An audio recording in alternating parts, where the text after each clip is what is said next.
A graça e paz, bem-vindos a mais um devocional, mais um momento que a gente para ler a Bíblia. Hoje um pouquinho diferente, a Esther, minha esposa, geralmente participa comigo, só que ela fica no cantinho acompanhando da Bíblia dela enquanto a gente faz a leitura. Hoje ela vai participar um pouco mais ativamente. E vamos começar esse devocional, como de costume, fazendo uma oração, pedindo para que Deus nos guie nessa leitura. Senhor, obrigado por mais essa oportunidade de ler a tua palavra, que o Senhor continue nos abençoando, nos guardando, nos guiando, para que teu Espírito fale em nossos corações e para que nós possamos sair cheios de ti, desse devocional. É isso que eu te peço e te agradeço em nome de Jesus. Amém. Então a gente vai fazer a leitura de 2 Samuel 4:1 até 6:23. Quando Isbosete, filha de Saul, soube da morte de Abner em Hebrom, perdeu completamente o ânimo e todo Israel ficou sem reação. 2 de seus irmãos, Baaná e Recabe, eram capitães dos grupos de ataque de Isbosete.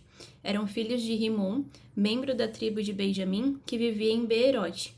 A cidade de Beerote fazia parte do território de Benjamim, pois seus habitantes originais fugiram para Gitaim, onde ainda vivem como estrangeiros. Jonatas, filho de Saul, tinha um filho chamado Mefibosete, que ficou aleijado quando era criança. Mefibosete tinha 5 anos quando chegou a Jezreel. A notícia que Saul e Jonatas haviam sido mortos na batalha. Ao ouvir isso, a ama do menino o tomou nos braços e fugiu. Na pressa, porém, deixou-o cair e ele ficou aleijado. Certo dia, Recabe e Baaná, filhos de Rimon e Beerote, foram à casa de Isbosete por volta do meio-dia, quando ele estava descansando.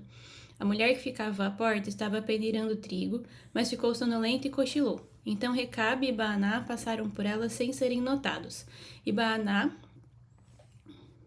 entraram na casa, onde encontraram Isbosete dormindo em sua cama. Eles o feriram e o mataram, e depois cortaram sua cabeça. Então, levando a cabeça, fugiram durante a noite pelo Vale do Jordão. Chegando a Hebrom, entregaram a cabeça de Isbosete a Davi. Veja, disseram ao rei, aqui está a cabeça de Isbosete, filho de seu inimigo Saul, que tentou matá-lo. Hoje o Senhor concedeu ao rei vingança sobre Saul e toda a sua família.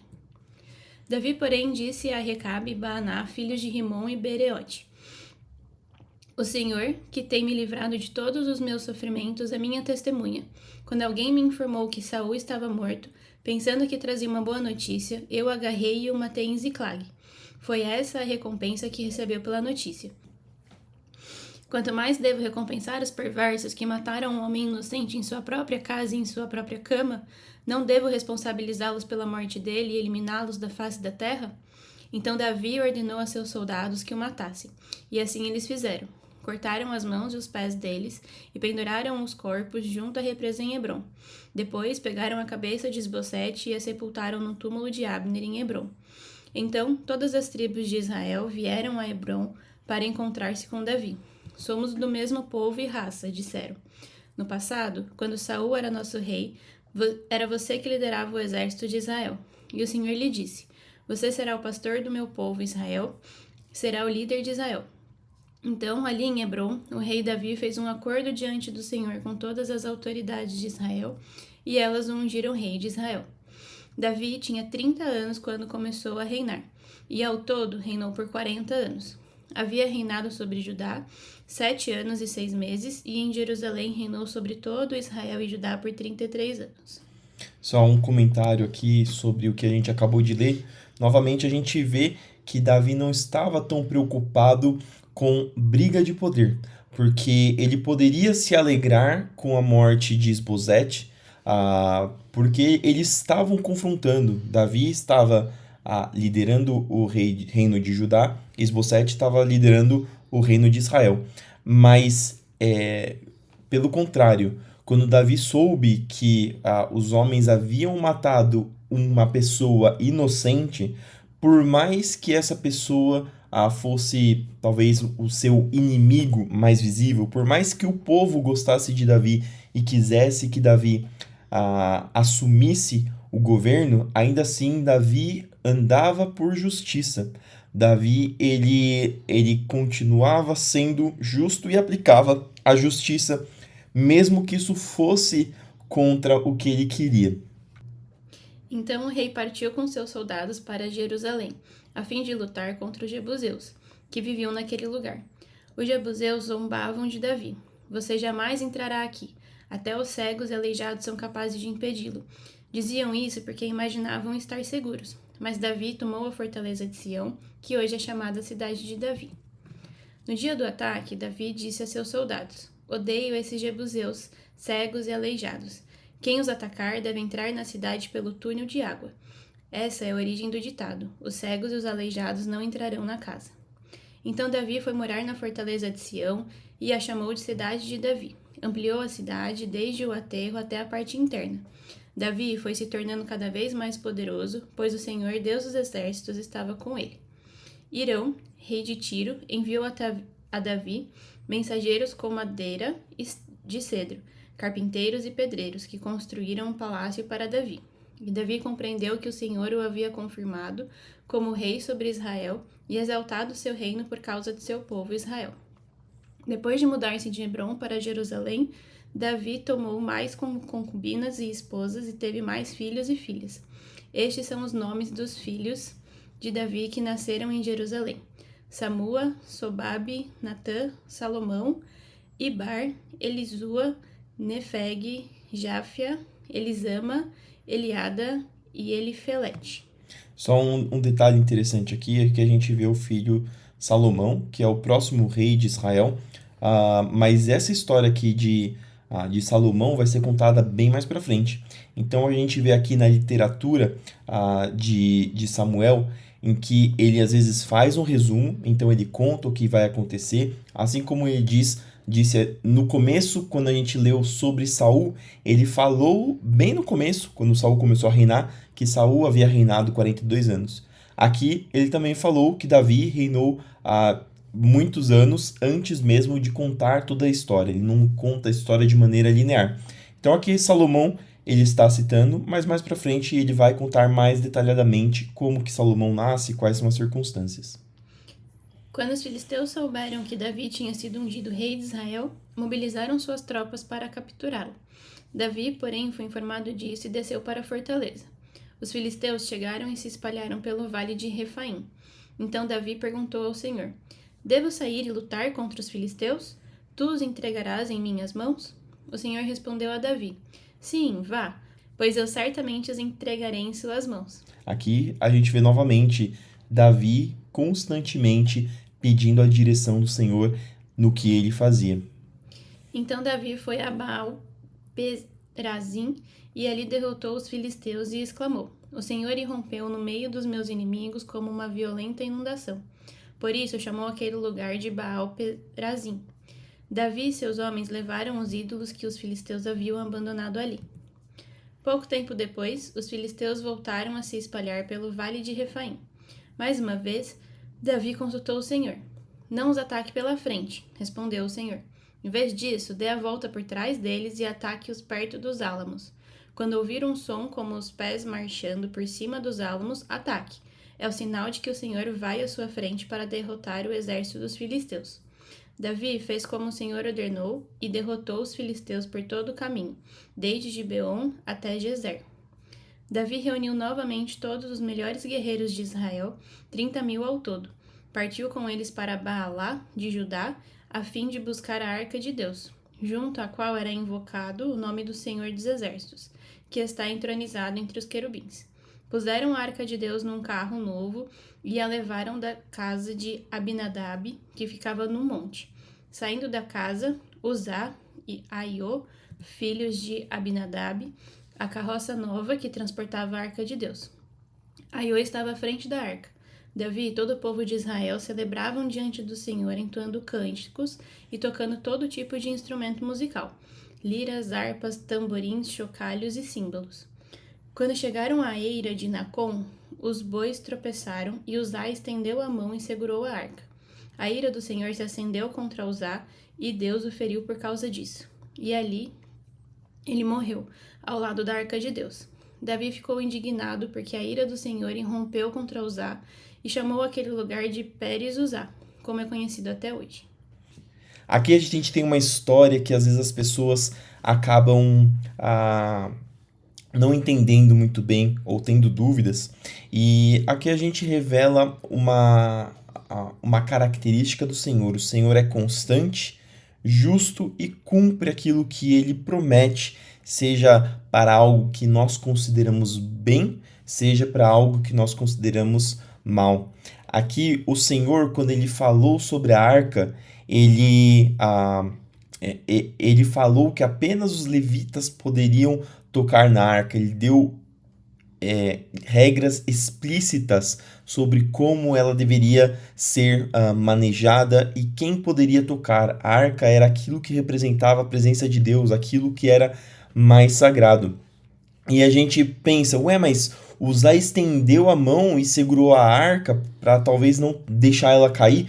Aqui não está dizendo especificamente que a arca cairia, mas que os bois tropeçaram. A gente talvez entende que a arca cairia. Pode ser que não, pode ser que foi preocupação de Uzá, pode ser que tenha sido um reflexo de Uzá. Mas de qualquer forma, a ira do Senhor se acendeu contra Uzá porque ele talvez não estava preocupado o suficiente e temeroso o suficiente com as coisas que eram do Senhor. E o Senhor é justo, e ele disse que aquele que tocaria, sem ser os sacerdotes que tocassem a arca, morreriam. E aqui ele simplesmente cumpriu. Então nós vemos que o Senhor, apesar de ele olhar os nossos corações, é que a gente não sabe o que aconteceu com a alma de Uzá. Pode ser que Deus tenha recolhido para ele, vendo em seu coração que a ideia era realmente, a intenção era realmente a não deixar que a arca caísse ou fosse prejudicada. Mas aqui a gente tem que entender que Deus não brinca com suas palavras. Deus não é aquele para se arrepender de suas palavras. Nós temos alguns exemplos de Deus, a Bíblia dizendo que Deus se arrependeu, mas no contexto de que as pessoas mudaram a sua forma de agir, mudaram seu coração, e Deus, sendo constante em seu ser, ele foi misericordioso e mudou o seu decreto baseado naquilo que o coração das pessoas estava. Então a gente tem que saber que Deus é um Deus amoroso, Deus é um Deus que protege, que guarda, Deus é um Deus misericordioso, mas ele é um Deus terrível também. Ele é o Deus que, quando estava no Monte Sião, ele apareceu para o povo de Israel ficou com medo. Ele é o Deus que fez tudo que existe. Às vezes nós vemos tempestades, às vezes nós vemos vídeos de vulcões entrando em erupção e nós ficamos com medo dessa manifestação da natureza de tal forma que parece algo muito superior a nós. Parece que nós somos apenas um grão de pó perante essas manifestações que não são tão comuns. Pense que Deus foi o criador disso tudo. E mais do que isso, ele foi o criador de todo o universo. Não apenas do planeta Terra, que é um pequeno planeta perto de tudo que existe, tudo que nós conhecemos. Esse é o Deus que nós temos que temer, no sentido de saber que ele é um Deus poderoso, que ele é um Deus grande, que ele é um Deus infinito. E o nosso agir perante esse Deus infinito deve ser com zelo. E a gente vê que Davi ficou indignado porque a ira do Senhor irrompeu contra Uzá. Talvez ele tenha pensado, mas Uzá estava preocupado com a arca, Uzá estava querendo ajudar, e mesmo assim o Deus poderoso fulminou ele. Mas a gente tem que entender tudo isso que eu falei sobre Deus ser poderoso, Deus ser infinito, e nós temos que levar a sério as coisas de Deus. Davi teve medo do Senhor e perguntou: como poderei levar a arca do Senhor? Então resolveu não transferir mais a arca do Senhor para a cidade de Davi. Em vez disso, levou-a para a casa de Obed-edom, na cidade de Gate. A arca do Senhor ficou na casa de Obed-edom, em Gate, por 3 meses. E o Senhor abençoou Obed-edom e toda a sua família. Disseram ao rei Davi: O Senhor tem abençoado a família de Obed-edom e tudo o que ele possui por causa da arca de Deus. Então Davi foi até lá e, com grande festa, levou a arca de Deus da casa de Obed-edom para a cidade de Davi. Quando os homens que carregavam a arca do Senhor davam 6 passos, Davi sacrificava um boi e um novilho gordo. Davi usava um colete sacerdotal de linho e dançava diante do Senhor com todas as suas forças. Assim, Davi e todo o povo de Israel levaram a arca do Senhor com gritos de alegria e ao som de trombetas. E aqui a gente vê que Davi entende que Deus é todo-poderoso e às vezes a gente pode achar um exagero que eles dessem 6 passos e faziam um sacrifício de um boi e de um novilho para Deus. Mas aqui era a preocupação de Davi, ele pensando, Deus é infinito, Deus é poderoso, Deus é esse Deus grande que governa todo o universo. O que eu poderia fazer? O que seria suficiente para agradar a esse Deus? E Davi fez isso. Ele foi oferecendo ofertas para o Senhor e com todas as suas forças ele adorava ao Senhor. Ele colocou tudo de si para que Deus se agradasse. Talvez, e com certeza, não é ainda suficiente para o Deus infinito todo esse esforço, mas eu creio que Deus, na sua misericórdia, reconheceu o esforço de Davi, reconheceu todo o coração, todo o empenho, da mesma forma que ele faz isso conosco. Quando nós, de todo o coração, nós dedicamos a nossa vida, nós dedicamos a nossa casa, nós dedicamos os nossos relacionamentos para Deus. Enquanto a arca do Senhor entrava na cidade de Davi, Mical, filha de Saul, olhava pela janela. Quando viu o rei Davi saltando e dançando diante do Senhor, encheu-se de desprezo por ele. Trouxeram a arca do Senhor e a colocaram em seu lugar, dentro de uma tenda especial que Davi tinha preparado para ela. E Davi ofereceu ao Senhor holocaustos e oferta de paz.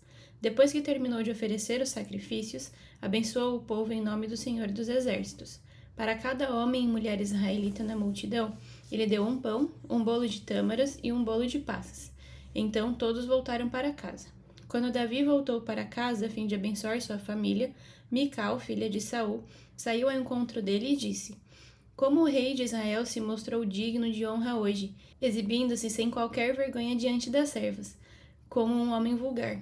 Davi respondeu a Mical: Eu dançava diante do Senhor, que me escolheu em lugar de seu pai e de toda a sua família. Ele me nomeou líder de Israel, o povo do Senhor. Por isso continuarei a celebrar diante do Senhor. Estou disposto a me tornar ainda mais desprezível e até mesmo a ser humilhado aos meus próprios olhos. Mas as servas que você mencionou certamente me considerarão digno de honra.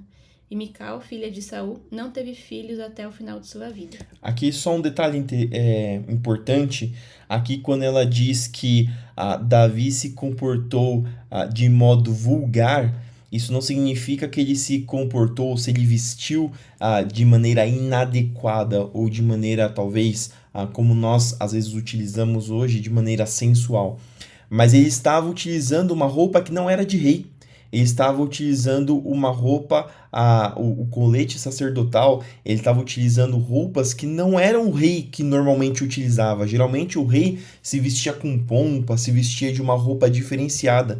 Enquanto aqui Davi, ele tinha se vestido de uma maneira para adorar ao Senhor. Ele não estava preocupado com a posição dele como rei, ele estava preocupado com a posição dele como um homem adorando a Deus, um homem que se diminui para adorar a Deus. Davi era de tal forma o coração dele que ele não se importava com como os homens olhavam para ele. Pelo contrário, ele se importava como Deus olhava para ele e o coração dele era totalmente dedicado para o Senhor. E a gente vê que Davi estava correto, porque Mical recebeu uma das maiores maldições ou um dos maiores castigos que as mulheres poderiam receber nessa vida. Mical, filha de Saul, não teve filhos até o final da sua vida. Então você vê aqui que Deus não se agradou desse olhar para ela. Mical tentou ficar acima dos outros, enquanto Davi estava apenas preocupado em ficar abaixo de Deus, sem se preocupar com as outras coisas. E que nós possamos também ter o mesmo coração de Davi, em que nós não nos preocupemos com o que os outros pensam de nós, mas que nós preocupemos o que Deus pensa de nós. É claro que talvez uma forma sadia de nós nos preocuparmos com o que os outros pensam sobre nós é nos preocuparmos com que testemunho de Deus nós estamos dando para as pessoas. Porque através das nossas vidas, Deus deve ser glorificado. Através das nossas vidas, as pessoas têm que ver um testemunho, têm que ver um reflexo da glória de Deus. Isso tem que ser algo que nós que deve ser que nós devemos nos preocupar em nossos corações. Sempre o que Deus está pensando de nós. O que as pessoas, como as pessoas estão vendo o nosso Deus através das minhas atitudes. João 13:31 até 14:14. Assim que Judas saiu, Jesus disse: Chegou a hora de o Filho do Homem ser glorificado, e por causa dele, Deus será glorificado. Uma vez que Deus recebe glória por causa do Filho, ele dará ao Filho sua glória, de uma vez por todas. Meus filhos, estarei com vocês apenas mais um pouco. E, como eu disse aos líderes judeus, vocês me procurarão, mas não poderão ir para onde eu vou. Por isso, agora eu lhes dou um novo mandamento. Amem uns aos outros. Assim como eu os amei, vocês devem amar uns aos outros. Seu amor uns pelos outros provará ao mundo que são meus discípulos. Simão Pedro perguntou: Para onde o Senhor vai? Jesus respondeu: Para onde vou, vocês não podem ir agora, mas me seguirão mais tarde. Senhor, por que não posso ir agora? Perguntou ele. Estou disposto a morrer pelo Senhor. Morrer por mim? Jesus disse. Eu lhe digo a verdade, Pedro. Antes que o galo cante, você me negará 3 vezes. Não deixem que o seu coração fique aflito. Creiam em Deus. Creiam também em mim. Na casa de meu pai há muitas moradas. Se não fosse assim, ele lhes teria dito: Vou preparar um lugar para vocês, e quando tudo estiver pronto, virei buscá-los, para que estejam sempre comigo, onde eu estiver. Vocês conhecem o caminho para onde vou. Não sabemos para onde o Senhor vai, disse Tomé. Como podemos conhecer o caminho? Jesus disse: Eu sou o caminho, a verdade e a vida. Ninguém pode vir ao Pai senão por mim. Se vocês realmente me conhecem, saberiam quem é meu Pai. Mas de agora em diante vão conhecer e ver o Pai. Filipe disse: Senhor, mostre-nos o Pai e ficaremos satisfeitos. Jesus respondeu: Filipe, estive com vocês todo esse tempo e você ainda não sabe quem eu sou? Quem me vê, vê o Pai. Então por que me pede para mostrar o Pai? Você não crê que eu estou no Pai e o Pai está em mim? As palavras que eu digo não são minhas, mas de meu Pai, que permanece em mim e realiza suas obras por meu intermédio. Apenas creiam que eu estou no Pai e que o Pai está em mim, ou creiam pelo menos por causa das obras que vocês me viram realizar. Eu lhes digo a verdade: quem crê em mim fará as mesmas obras que eu tenho realizado, e até maiores, pois eu vou para o Pai. Vocês podem pedir qualquer coisa em meu nome. Eu o farei, para que o Filho glorifique o Pai. Sim, peçam qualquer coisa em meu nome e eu o farei. Aqui Jesus traz diversas lições profundas e importantes que ficaria até um pouco complicado de falar nesse devocional sem comer muito tempo. Mas aqui basicamente Jesus estabelece que o padrão para nós cristãos é de amar uns aos outros e que a forma que nós amamos aos outros mostrará se nós realmente somos discípulos de Jesus. Aqui ele também estabelece que ele é o único caminho, ele é a verdade e é a forma que nós podemos alcançar ao Pai. Através do sacrifício de Jesus, nós somos remidos e para receber essa graça, nós temos que crer em Jesus, crer no sacrifício de Jesus, crer que ele é o caminho, que ele trouxe a verdade acerca do Pai, acerca de Deus, e ele é aquele que nos leva para a vida eterna. Então, Jesus trouxe todos esses ensinamentos, deixou claro, escancarou para os seus discípulos as verdades do céu, aqui pouco tempo antes dele ser crucificado. Salmos 119, 17 a 32. Trata teu servo com bondade, para que eu viva e obedeça a tua palavra. Abre meus olhos, para que eu veja as maravilhas de tua lei. Sou estrangeiro na terra, não escondas de mim teus mandamentos. Tenho sempre intenso desejo por teus estatutos. Tu repreendes os arrogantes. São malditos os que desviam de teus mandamentos. Não permitas que zombem de mim e me desprezem, pois tenho obedecido a teus preceitos. Até os príncipes se reúnem e falam contra mim, mas eu meditarei em teus decretos. Tenho prazer em teus preceitos, eles me dão conselhos sábios. Estou prostrado no pó. Restaura minha vida com a tua palavra. Relatei meus planos a ti e me respondeste. Agora ensina-me teus decretos. Ajuda-me a entender tuas ordens e eu meditarei em tuas maravilhas. Minha alma chora de tristeza, fortalece-me com tua palavra. Afasta de mim o caminho da mentira. Dá-me o privilégio de conhecer tua lei. Escolhi o caminho da verdade. Decidi viver de acordo com os teus estatutos. Apego-me a teus preceitos. Senhor, não permitas que eu seja envergonhado. Buscarei teus mandamentos, pois tu aumentas meu entendimento. E Provérbios 15, 31, 32. Quem dá ouvidos à crítica construtiva se sente à vontade entre os sábios. Quem rejeita a disciplina prejudica a si mesmo, mas quem dá ouvido à repreensão adquire entendimento.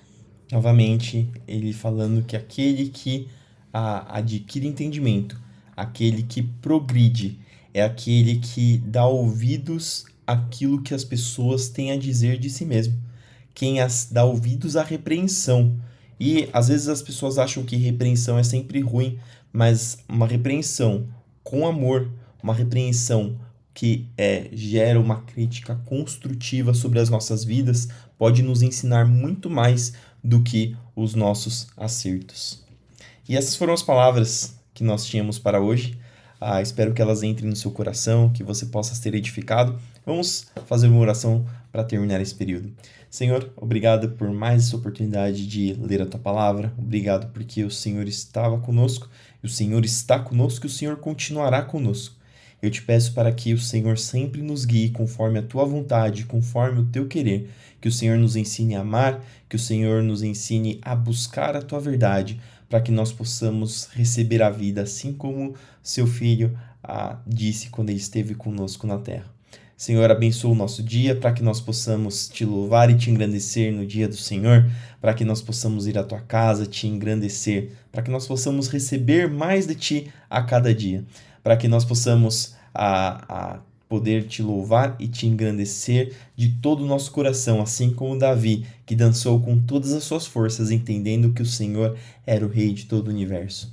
Abençoa aqueles que estão doentes, aqueles que estão enfermos, para que o Senhor possa trazer a cura, possa trazer a restauração. Senhor, abençoa aqueles que estão precisando de sustento, para que o Senhor abra portas de emprego, para que o Senhor promova os teus servos aonde quer que eles estejam, para que eles possam ter mais recursos para fazer a tua obra, para fazer que o teu reino se expanda. Senhor, que o Senhor esteja através das nossas vidas e nos direcionando, nos guiando conforme a tua vontade. Fica conosco mais esse dia. É isso que eu te peço e te agradeço em nome de Jesus. Amém. Que Deus te abençoe, que tudo que você fizer no seu dia prospere. Não se esqueça de fazer tudo para a glória do Senhor. E fique com Deus e até amanhã para mais um devocional.